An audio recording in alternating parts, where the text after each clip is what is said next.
Okay, so again, let's look at a few more examples here. So sometimes you want to work backwards when planning, and we may ask questions like, what principal should I invest now in order to have this amount of dollars later? And we can use the same formula as above for compound interest to answer this question, although sometimes we solve it for P to make the computation easier. So when we're answering this question and working backwards, what I want you to notice is that we're actually using the same formula, but we're just going to solve for P. So to make that a little bit faster, what we do is we can solve the formula for P first. So if we divide out this piece right here on both sides, then I can get P by itself and just rewrite the formula. So when you're solving for P, or when you're solving for any other different letter, N or R or T, you can always use the original formula. Personally, that's how I end up doing it, because again, I don't like to memorize lots of formulas if I don't have to. So if I can memorize one formula and have it find everything for me, that tends to be what I do.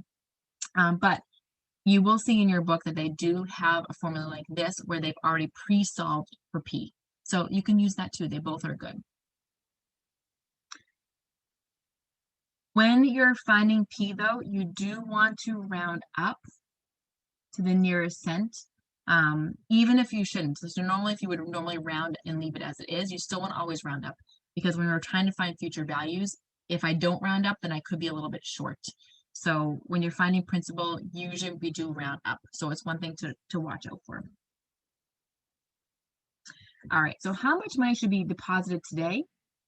So I'm trying to figure out what P is, into an account that earns 6%. So there's my rate. Compounded monthly, so 12 times a year, N is 12. And we want it to have $20,000 in 5 years. So let me show you both ways that you can do it, okay? So version 1 is to just use the original formula.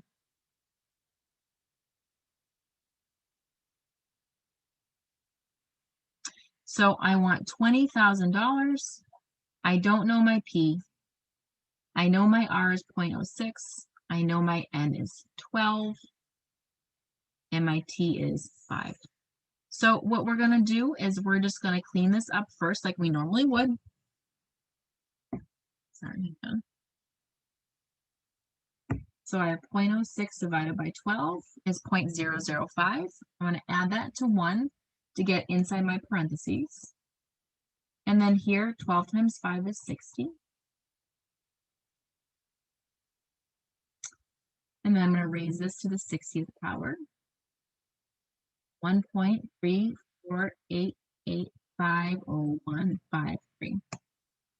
And then now what I'm going to do is, I know it's written kind of backwards, but I can still solve this using my regular steps. And I'm just going to divide both sides by this value, 1.348850153, just like I would for a regular solving problem.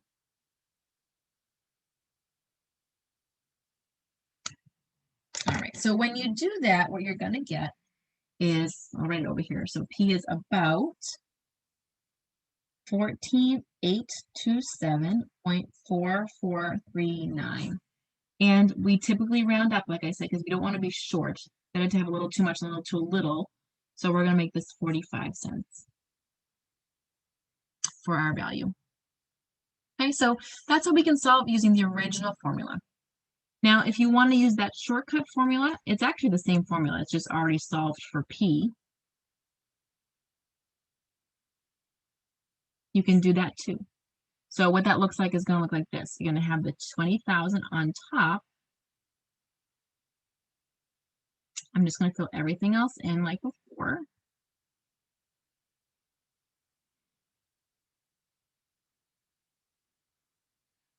And then I do the same calculation. 0.06 divided by 12 plus 1 is 1.005, and 12 times 5 is 60.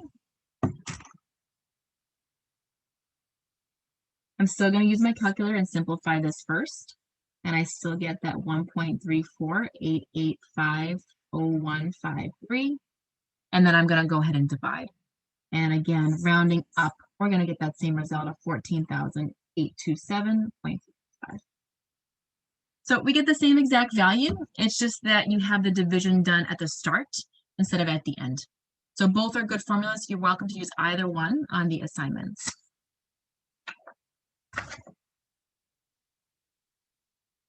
Okay, one more topic here, and this is the effective annual yield. The effective annual yield, also called the effective rate. I hear that more often actually, effective annual rate or effective rate, is the simple interest rate that produces the same amount of money in accounts at the end of 1 year as when the account is subject to compound interest at the stated rate. So basically what it gives you is it takes all the compounding and it changes it into a simple interest rate instead. It just makes things easier to compare. So let's look at some examples. So let's say you deposit $4,000 in an account that pays 8% compounded monthly. First, we're going to find the future value after 1 year, and then we're going to find the effective annual rate. So I'm going to take my formula.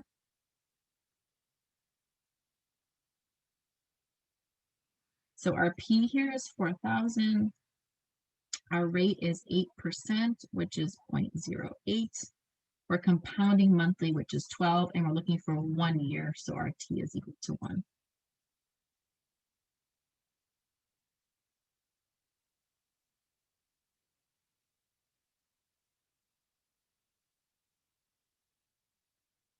Okay.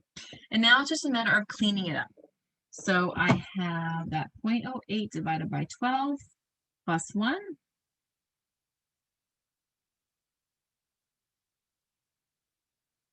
right, I'm just going to use a few sixes there. And then it's going to be to the 12th power.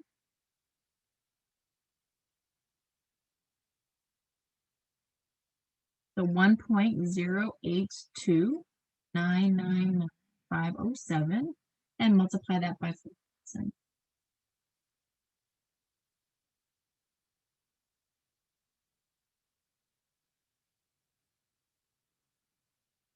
Right. So we get about $4,331, and that says 0.998. So we can go ahead and round to 2 decimal places here. It looks kind of funny, but when I round to 2 decimal places, this 8 is going to bump everything up. So what's going to happen is we're adding 1. So when you add 1 here, you end up actually bumping up all the way over here. So you end up getting $4,332 as the rounded version. Okay, so that's how much do we have.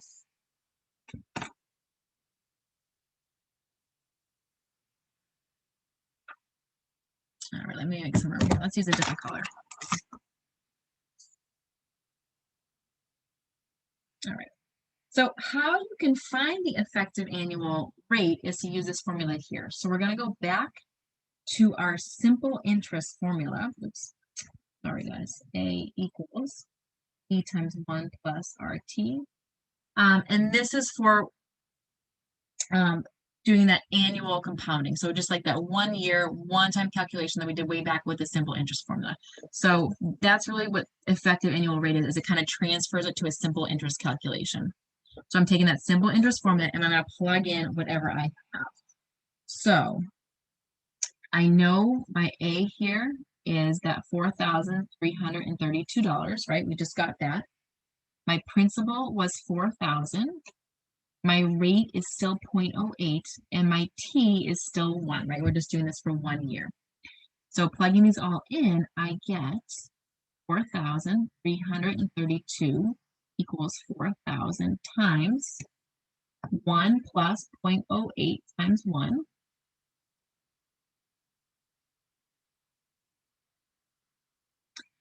Now, I made a mistake already. Hang on, guys. I think I'm trying to do this on too close of a space. Let me start over. I apologize. All right, let's do this here. All right, so let me start over. I apologize. I already made a mistake. I'm trying to squish it all in and I'm not paying enough attention.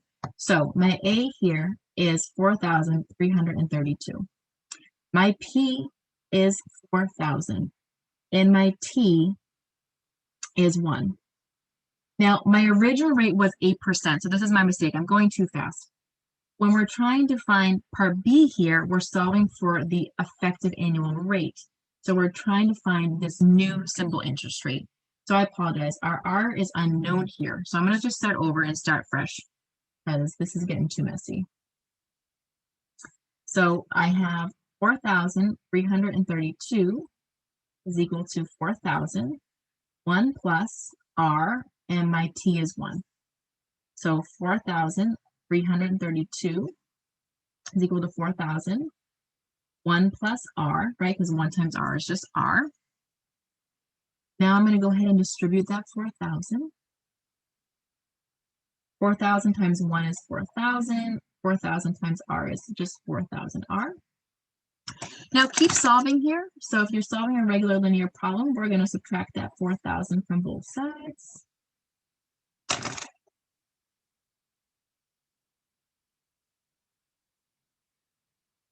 And then we're going to go ahead and divide both sides by 4,000.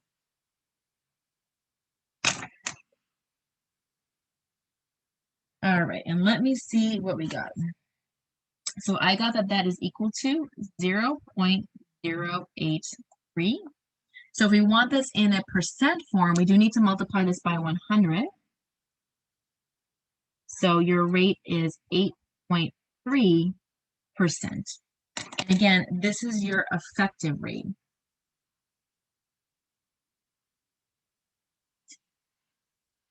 So what this means, so I know our rate is only 8%. You're saying, well, how did you go to 8.3%? So that 8.3% takes into account the effect of compounding. So the original problem here, having an account that pays 8% interest compounded monthly, is the same as having an account that pays 8.3% simple interest.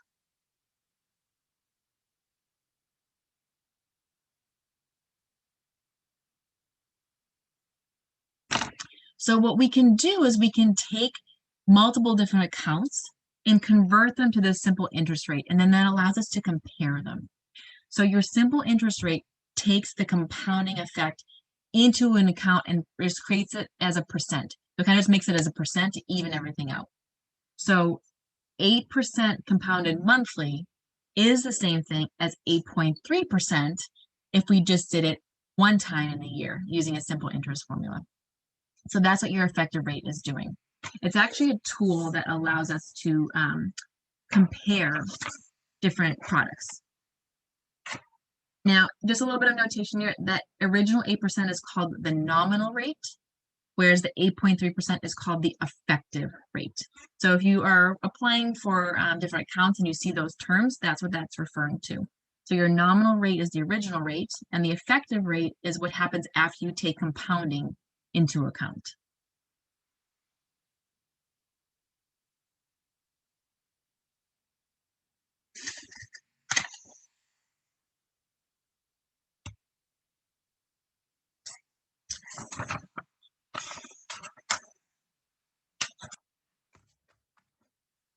All right.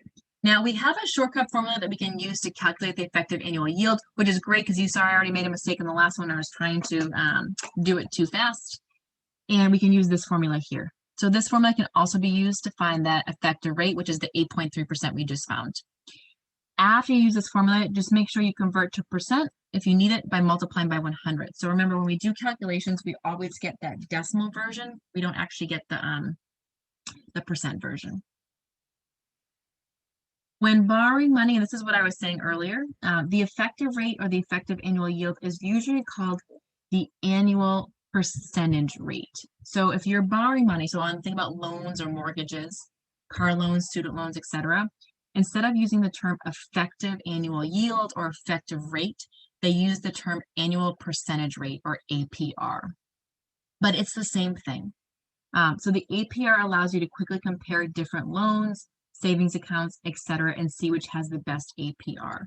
So again, that APR takes into account compounding. So you don't have to look at two things and say, oh, is this percent better compounded this way, or is this percent better compounded this way? The APR kind of shows you what both rates will end up being once we do the compounding effect. If you have a savings account, you typically want the account with the highest APR, whereas for a loan, you typically want the one with the lowest APR. However, there are always exceptions to this.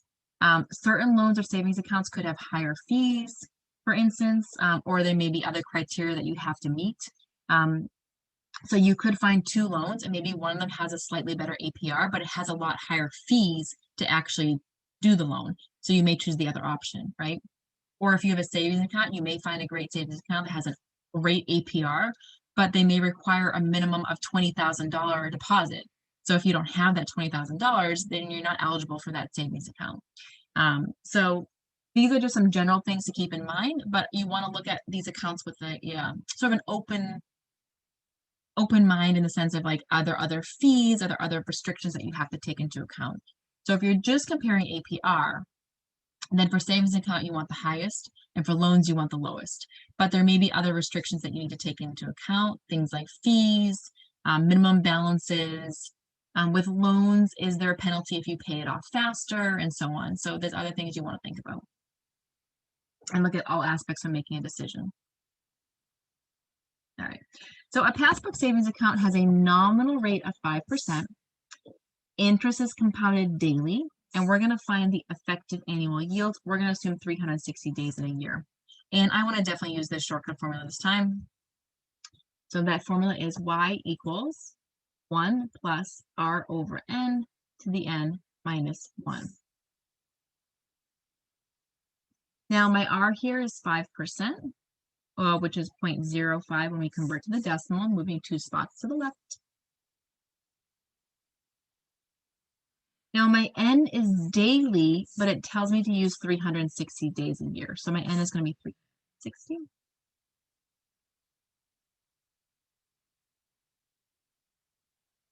And I'm just going to make sure I use lots of decimal places here. So 0.05 divided by 360. Now when I see that e to the negative 4, that means to take that decimal and move it 4 spots to the left. So I'm going to add with 1 too. So you'll see that that number is actually quite small. So I get 1.000138889. Again, once I add with the 1. So I did my division first, and then I'm adding with 1. I'm going to raise it to the 360th power.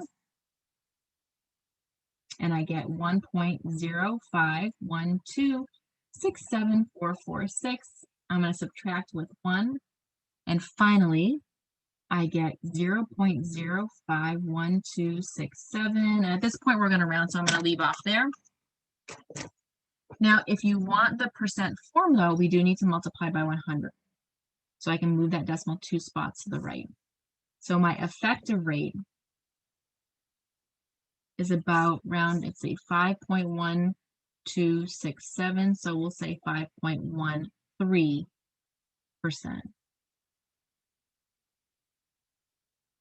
So that's your effective rate, also called your effective annual yield, also called APR. So any of those terms pretty much mean the same thing. And basically it just takes that 5% and it says, well, what will happen if we actually do compound daily for 1 year? And you actually get a rate of 5.13%. So again, it just helps you to compare those rates a little bit easier and to see the true effect of compounding. So after we compound daily, if we were to do a simple interest calculation, this would be 5.13% in simple interest format instead.